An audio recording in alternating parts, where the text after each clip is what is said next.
So this evening, I'm going to be speaking to you about protecting children from child abuse during a crisis, specifically, obviously, COVID-19. I've taken a slightly different approach because I don't want to make assumptions. So I'm going to start off by talking to you a little bit about generally identifying child abuse and neglect.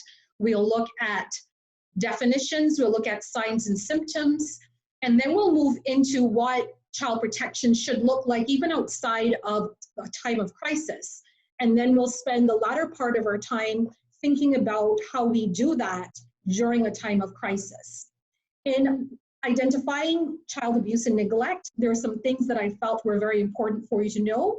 So I feel like you must have a clear working definition and a legal definition of what child abuse and neglect is.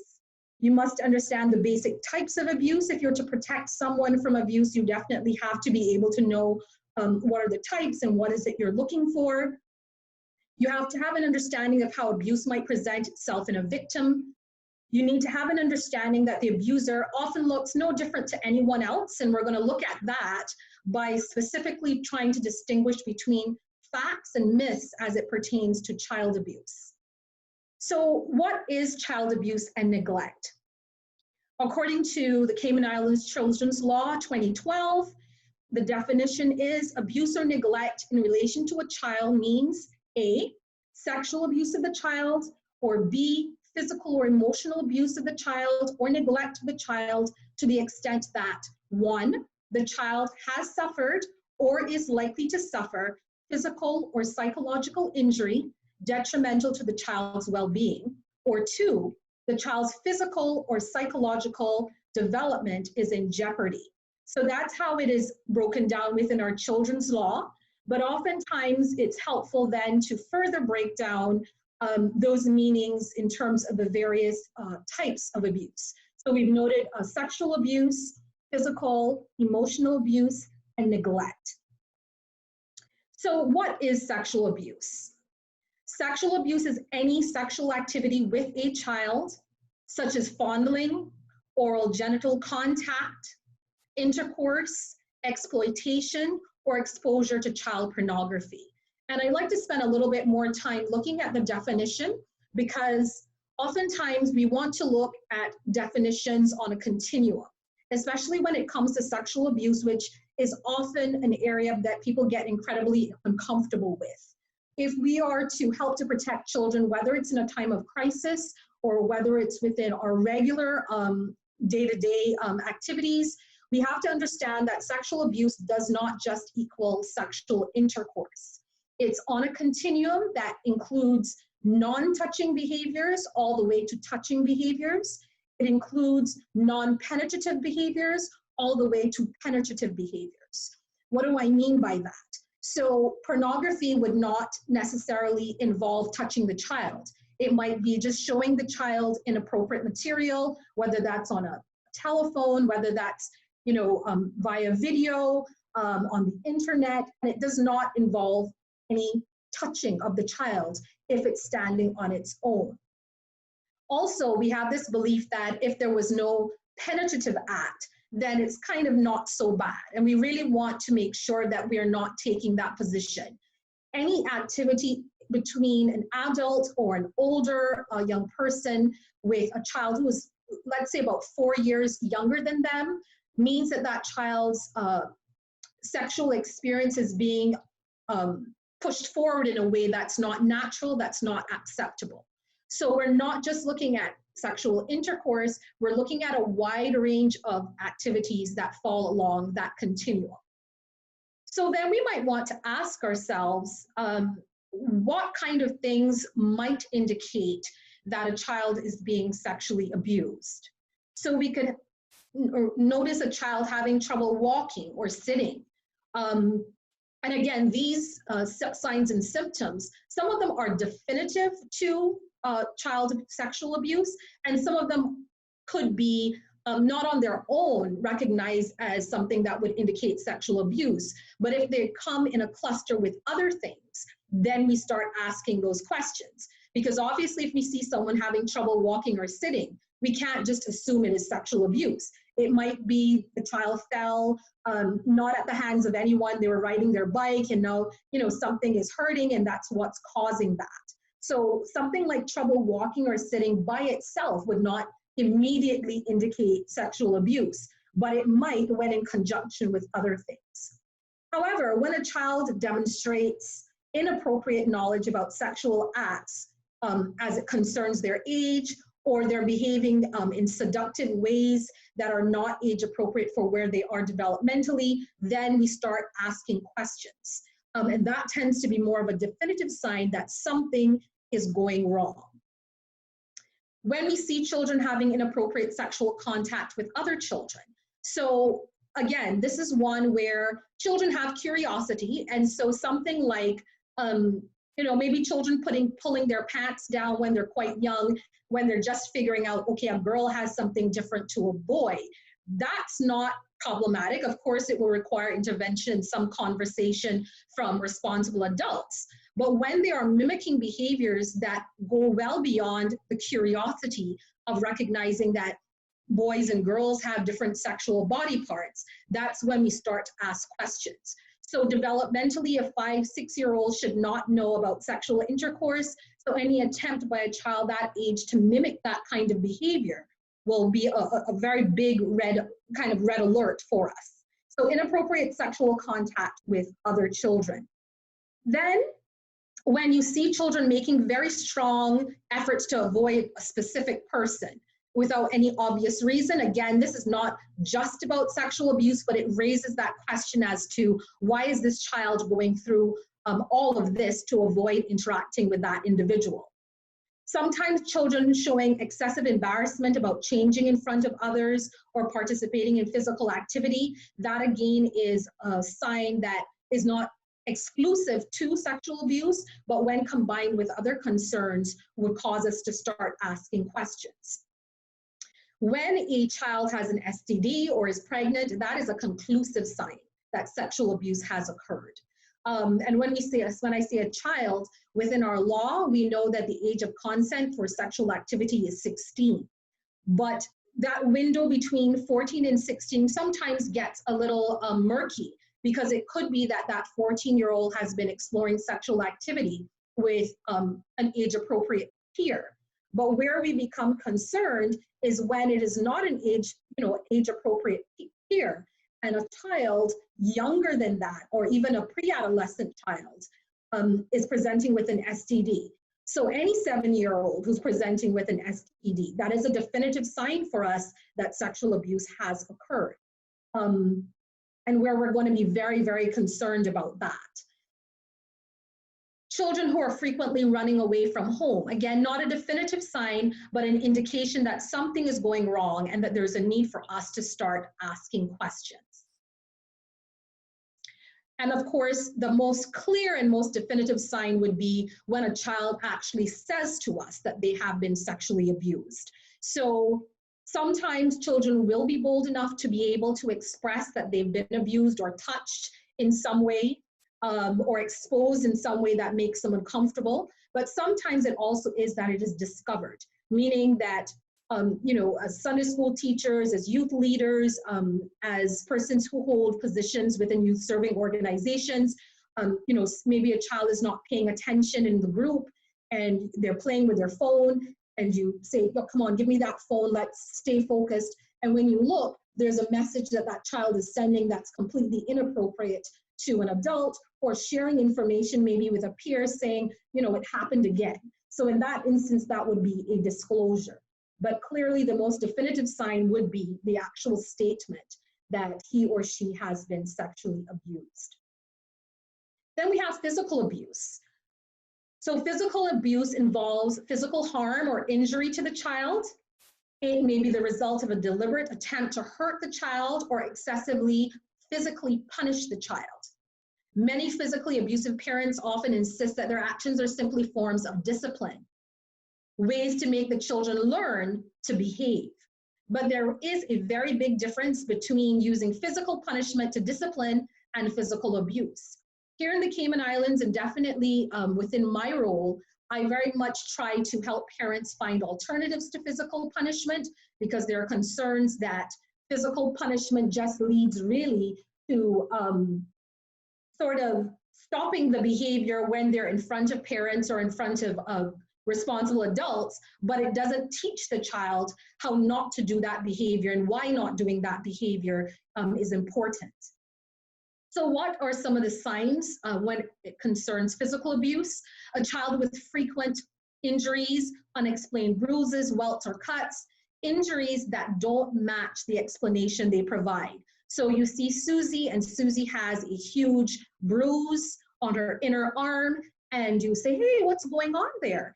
And Susie says, oh, I fell from my bike. There's no fall from your bike that's going to give that kind of an injury. So when you see that the explanation being provided for the injury just does not match up, that is a huge red flag that something has gone wrong. Children who are physically abused often are on the alert. They have what we call a startle reaction. You're passing by them and there's that, sudden jerking away or pulling away as if they're expecting something bad to happen.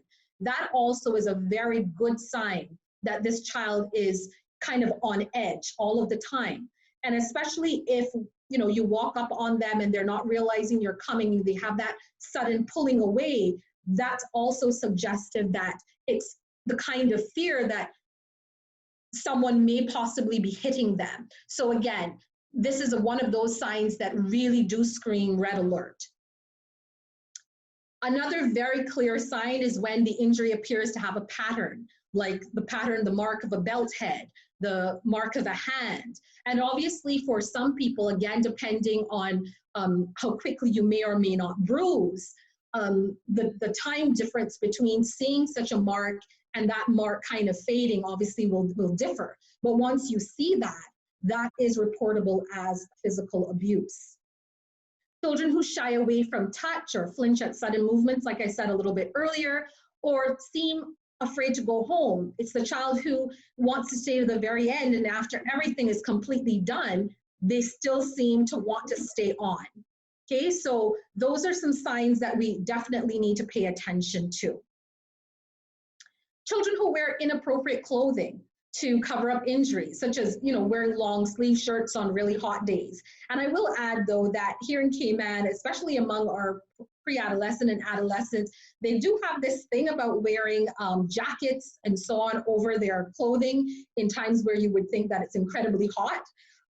And sometimes what that also may be an indication of self-harm. So cutting, children who are involved in cutting or burning of themselves. So when you're seeing this excessive wearing, and if you speak to them and say, hey, it's a bit hot in here, how can we have on that jacket?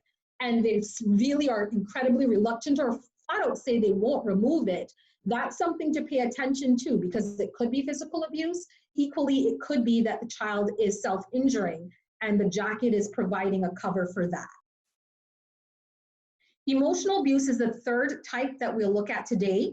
And emotional abuse simply means injuring a child's self-esteem or emotional well-being. It includes verbal and emotional assault, such as continually belittling or berating a child, as well as isolating, ignoring, or rejecting a child.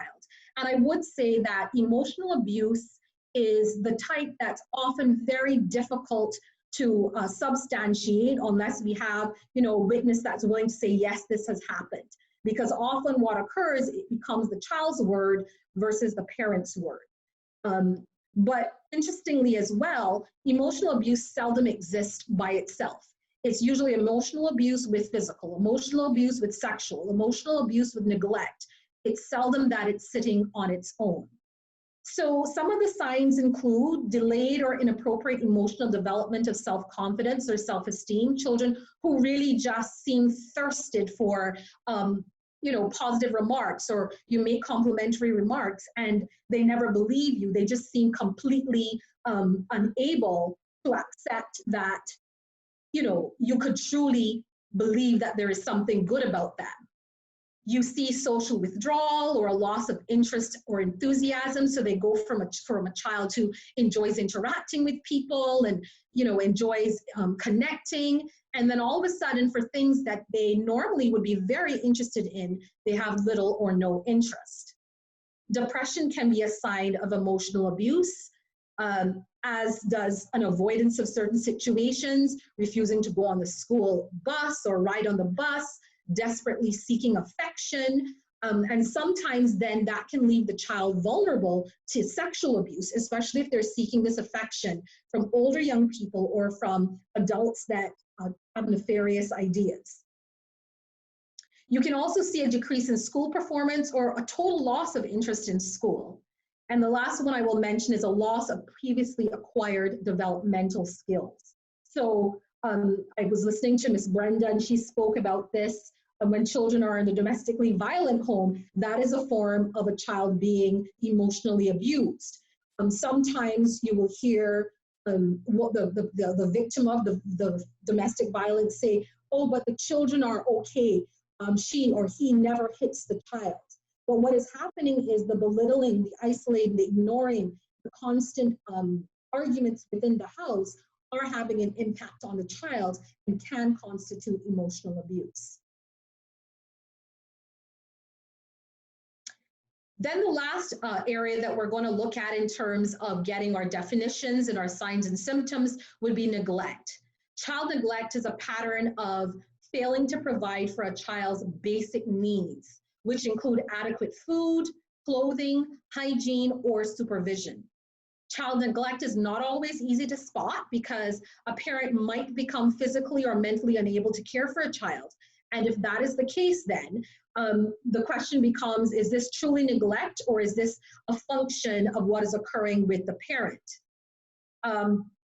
In such cases of serious illness or injury or untreated depression or anxiety, we sometimes have to look at it in a different way and provide support rather than trying to exclusively look at it as neglect. Other times we can have parents who are abusing alcohol or abusing drugs, which is impairing their judgment and their ability to keep their children safe. So when we're looking at the formal definition of neglect, we're looking at poor growth or weight gain or being severely underweight, and that's the children.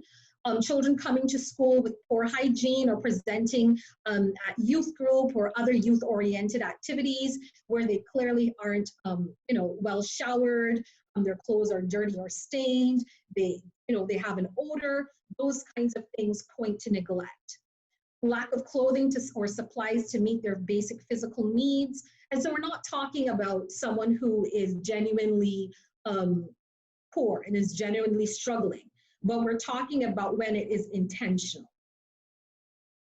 When children seem to be squirreling away food or stealing or taking money without permission, these can be signs that the child is trying to kind of build up a little reserve so that they can start taking care of their needs, which they know are lacking at home. And I mentioned hiding food for later. They often have poor records of school attendance as well. No one's following up with the fact that they should be at school. Or maybe they're unable to attend school because they just don't have, haven't had breakfast, or they don't have, proper uniforms, or whatever the case may be. And lastly, we look at the lack of appropriate attention for medical, dental, or psychological problems, or the lack of necessary follow-up care. So sometimes what will happen is a child needs follow-up for something, and the parent is very lackadaisical about providing for that need that the child has. That can be a sign of neglect.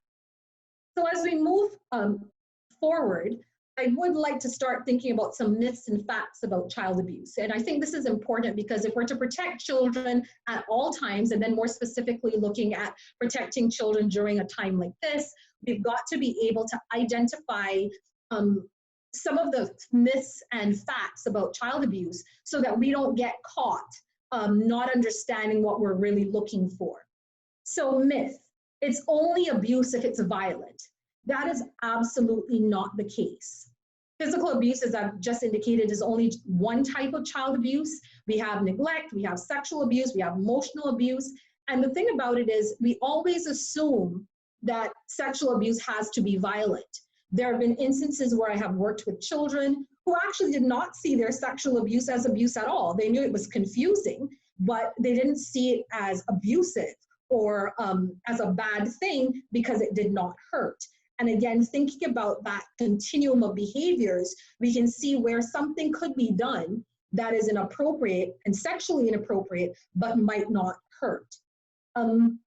Where there is a lack of violence, sometimes we are, and I'm using the royal we are reluctant to engage, we're reluctant to step in because our assumption is it has to be violent, and that is not the case.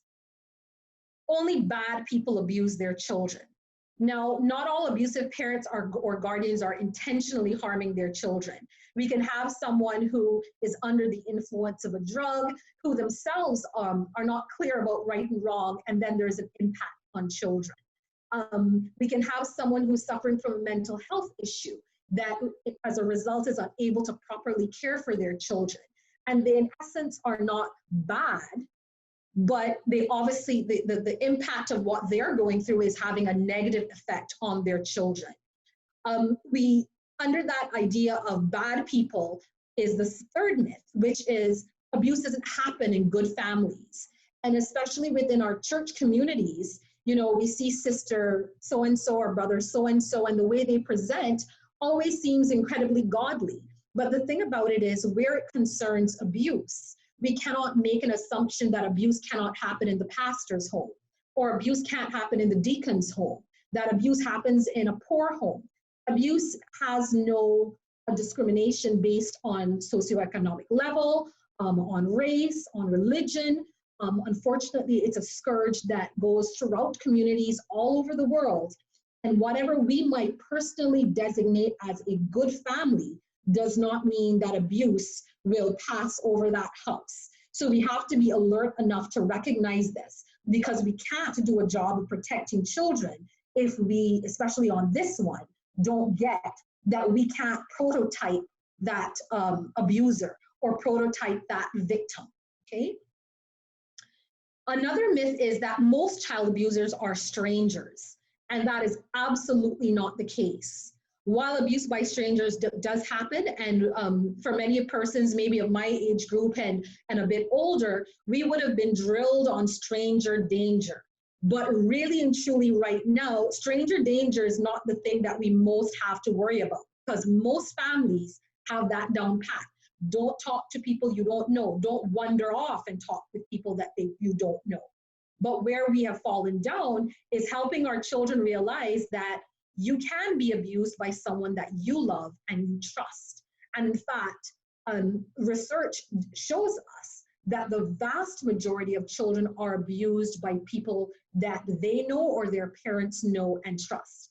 And the reason for that, specifically with sexual abuse, is it takes a certain ability to get close to a child in order to abuse them in that fashion.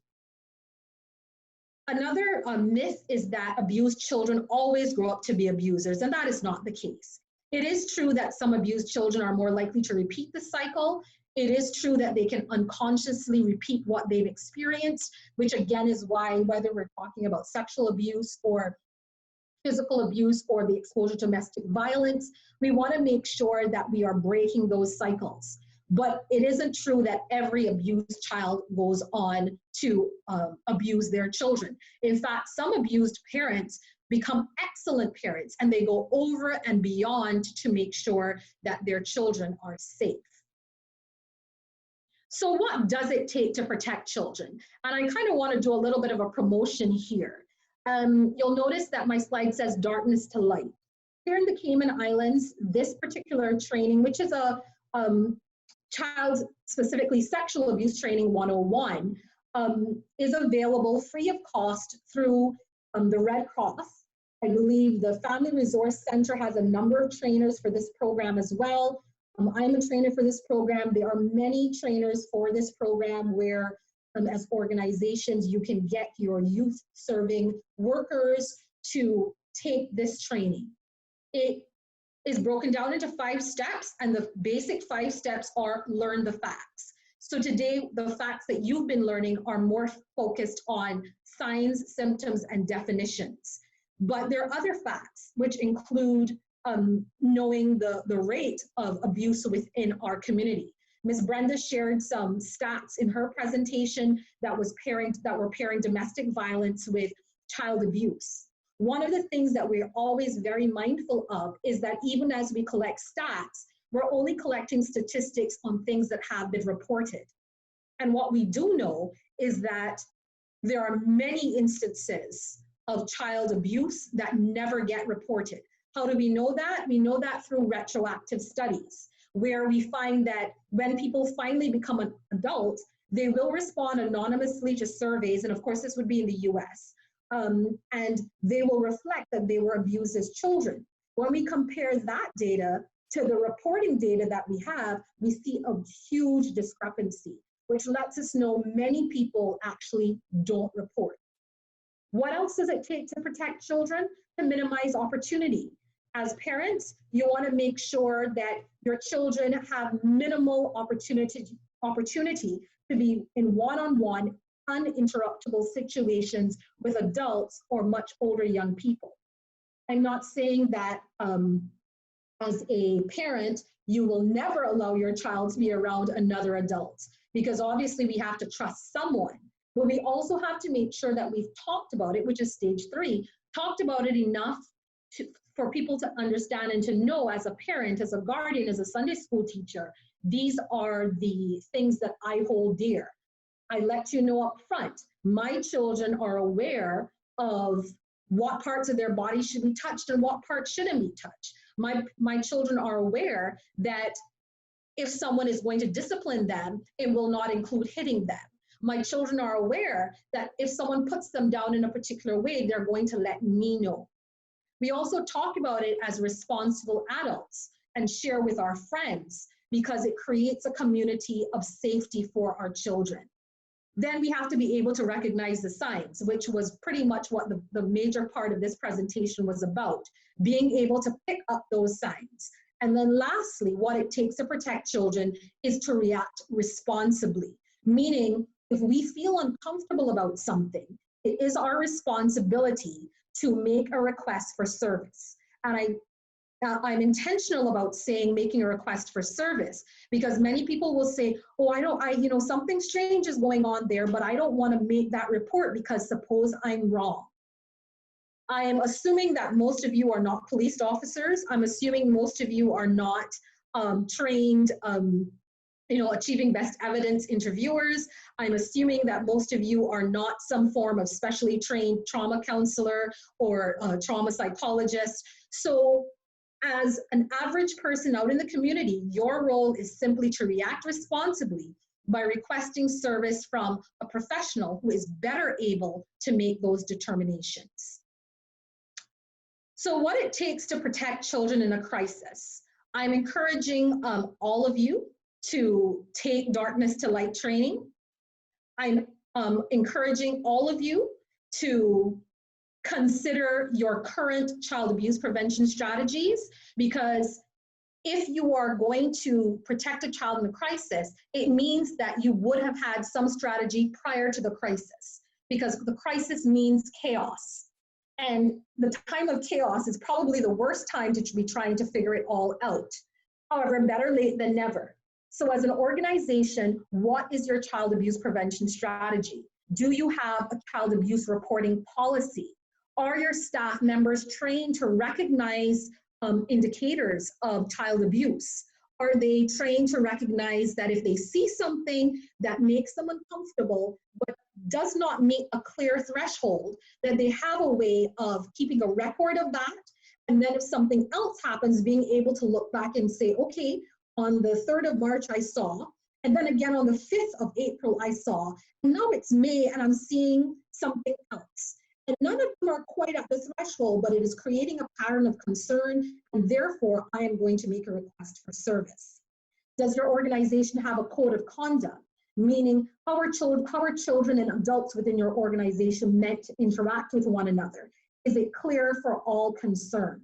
So in considering your child abuse prevention strategy from before, then you can start thinking about, how do I need to tweak this in a time of crisis? So once you have your set child abuse prevention strategy, then you need to look at, because of this crisis, what has changed that would make it more difficult to protect children. You're identifying situations that would require you to adjust the strategy. Then you're going to list the strategies that might need to be adapted to the new situation.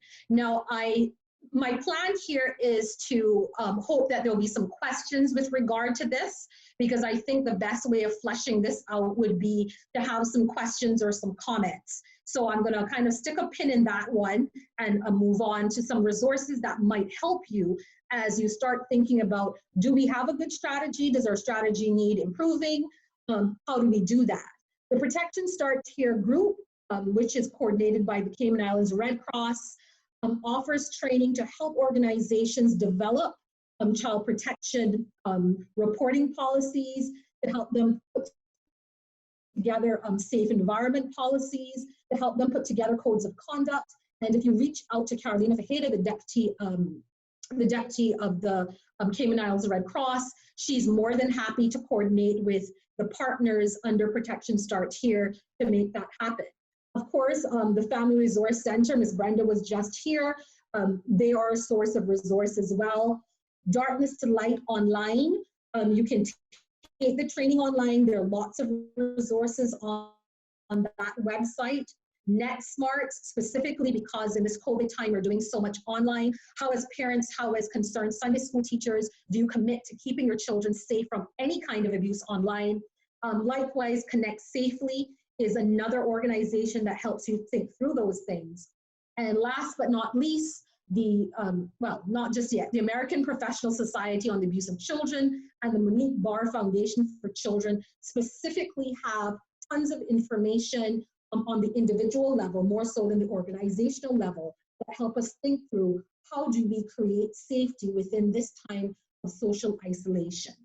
And last, there is Child Trend. So those resources are places that you can go to start help you think through your strategy, and then also how to tweak the strategy. So I'm going to open up now for any questions, and I'm hoping that there will be some questions specifically on that third to last slide that talks about your personal strategy within this time of COVID-19. Thank you so much, Sophia. Our first question deals with England pushing heavily for gender education and teaching the acceptance of alternative sexual practices, and with many educators and leaders objecting that this is inappropriate for minors. How do we maintain the sexual innocence of children when it is quickly becoming law? Well, that is a very ticklish one, but I'm unprepared for it. The thing about it is that there definitely is a push towards same-sex education. There's a push towards normalizing things that before really were not seen as normal. And of course, the church is completely against this. My concern, even kind of taking off my hat for a little while of being a Christian myself and having very clear views as a Christian regarding that, I believe that we are often pushing a lot of sexuality in order to serve the interests of this same-sex agenda, where we're providing information to children that I genuinely don't think they need. For example, when we're talking about properly educating, say, a 4-year-old about how to assist us in keeping themselves safe, we do not sit a 4-year-old down and give them the, beginning to end of sexual intercourse. That is just let me interrupt here quickly. Sophia, and ask you to end your share screen so that our listeners and viewers can see you. There we go. Sorry about that. Thank you. What we will do for a child of that age is we'll talk to them about, your body belongs just to you and no one is supposed to touch you. If you're a girl, wear your bikini covers. But we've gone from that, which is an appropriate discussion, to, in many instances, having children writing love letters a girl writing a little love letter in grade, a really young grade to another little girl. And I've actually heard of my friends and colleagues overseas in Canada and some other places talking about that push that's happening. And in my mind, we're trying to have a discussion which is an adult discussion with children and not at an age-appropriate level. So for me, it's not even about, at this point, whether you are pro-gay and pro-education, but it has to be developmentally appropriate education given the child's age and stage. And it also means that as parents and as guardians and as aunts and as uncles, if this push does not line up with your philosophy as a Christian, you've got to make sure that you are having not a one-off conversation with your child, but constant discussions where your children feel comfortable enough to come home and say, hey, I heard this, or what do you think about that? But oftentimes children are not comfortable discussing those things with us because we get so weird about it. So then what's happening is they're being taught and they're learning from their peers who often aren't much more educated than they are.